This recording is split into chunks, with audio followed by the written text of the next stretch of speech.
Hi, my name is Chris, and I am in the Econ 600 class at SVSU, and I will be presenting on the article Entering Guangxi, a Business Ethical Dilemma in Mainland China. So, um, one moment.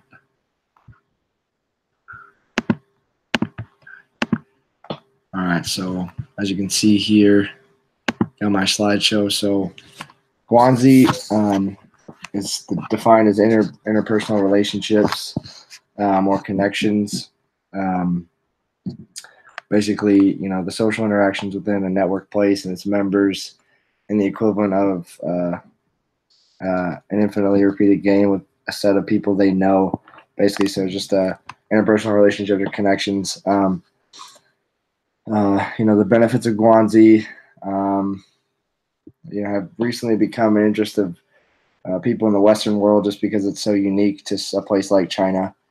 Like Guanzi is kind of synonymous with bureaucratic corruption or bribery in China, and you could see how they could kind of go hand in hand, just like personal relationships and connections and business bribery would all go hand in hand.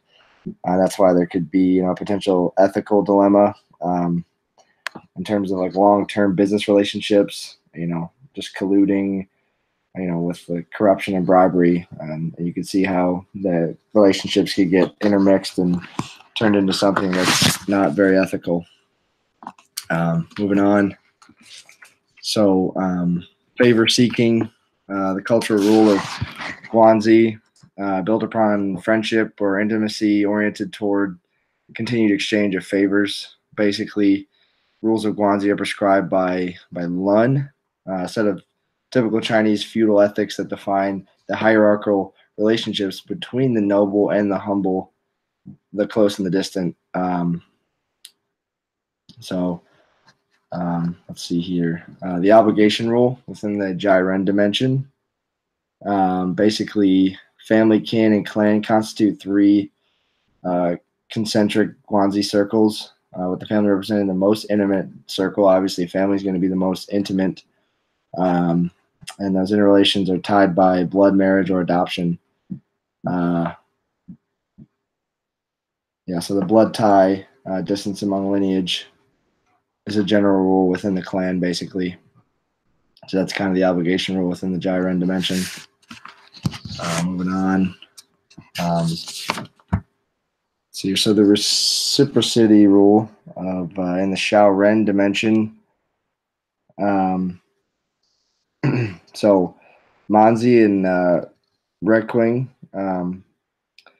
Basically, Manzi face signifies honor, status in the hierarchical society.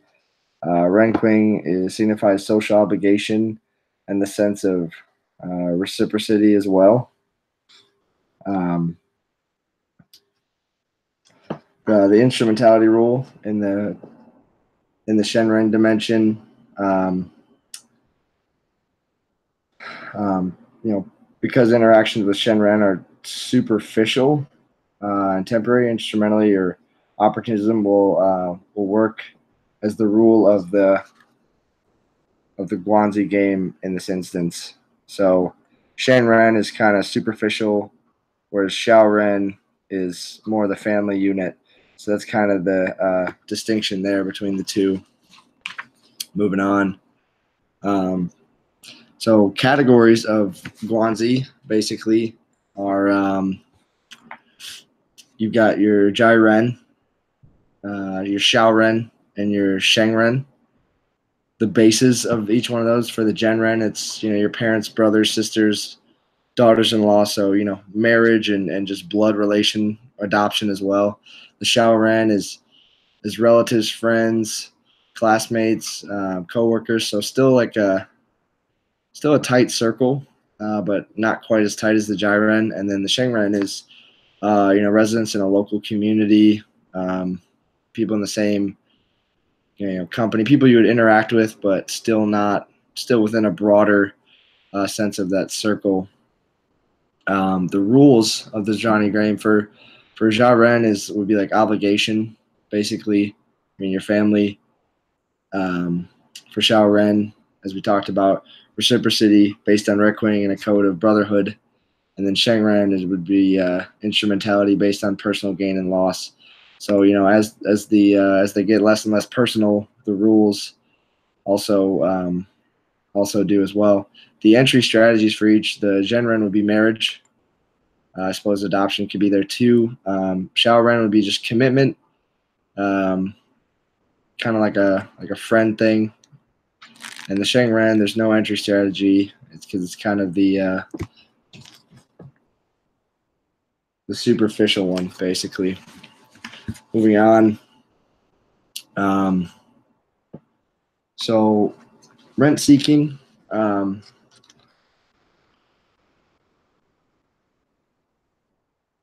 Like rent-seeking theory may be utilized to explain the contradictory phenomenon. Rent here is an alternative definition of economic rent, refers to like the returns over and above the costs of employing a monopolistic resource by manipulating government policy, basically. Rent-seeking is basically corruption when the market conditions are quite imperfect and officials have the power to manipulate things in such an unfair way. Moving on. So when it comes to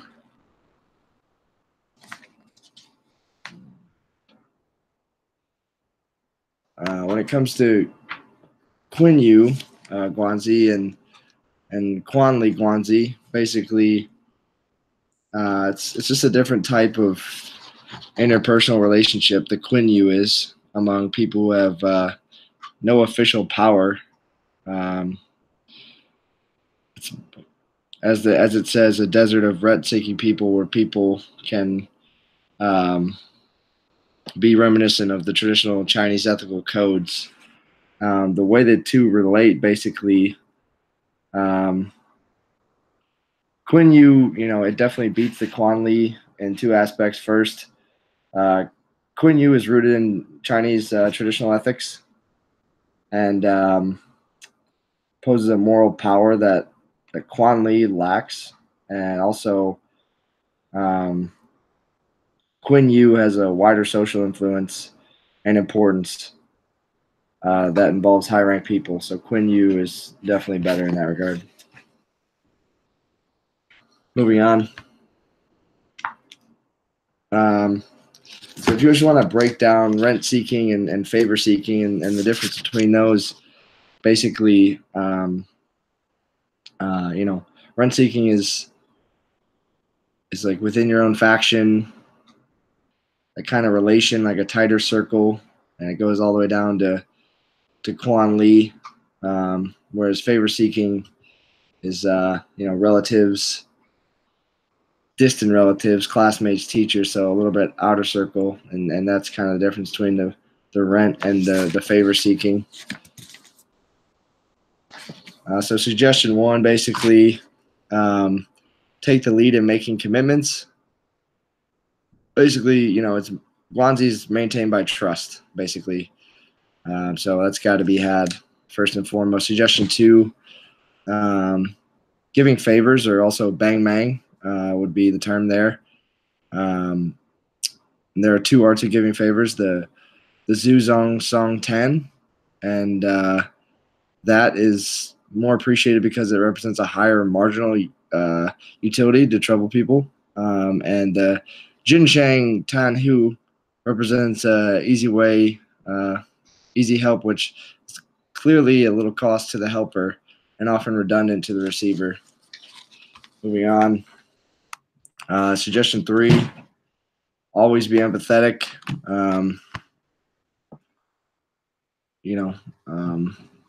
Got to be understanding, basically. It goes beyond trust and commitment in an empathetic sense. Suggestion four, use intermediaries. People have a close relationship, save face with at least one party. They introduce one party to the next party, and that's suggestion four, how to get into Guanzi. Conclusion here, basically, for the last slide. Basically, at the end of the day, Guanzi is not common to people, and